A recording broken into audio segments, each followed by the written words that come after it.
Hello and नमस्ते, म विशाल Aryal, टिटक with विशालको host. र आजको एपिसोडमा हामी विशेष गरेर डायबिटिज, नेपाली सरल भाषामा भन्नुपर्दा मधुमेह अथवा नेपालीहरूले चाहिँ सुगर भनेर पनि बुझ्ने गर्नुहुन्छ। र त्यो रिलेटेड आज चाहिँ गफ गर्नको लागि हामीसँग इन्डोक्राइनोलोजिस्ट डाक्टर विराज बराल हुनुहुन्छ। र welcome in my so. Thank you. Let's introduce, हजुरले कहाँ के गर्दै हुनुहुन्छ अहिले?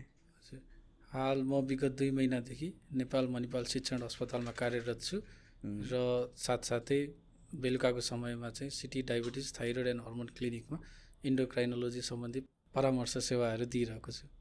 त्यही त, एमडी इन्टरनल मेडिसिन गरिसकेपछि there are a lot of field होइन। अनि हजुरले इन्डोक्राइनोलोजी नै रोज्नुको चाहिँ कारणहरू के? हजुर, यो अब त्यो बेलामा चाहिँ धेरै दुविधाहरू हुन्छ। इन्टरनल मेडिसिन गरिसकेपछि चाहिँ अब आफ्नो भविष्यमा चाहिँ, किन भन्दा अब जुन फिल्ड रोजिन्छ त्यो चाहिँ लाइफ लङ आफ्नो फिल्ड हुने गर्छ।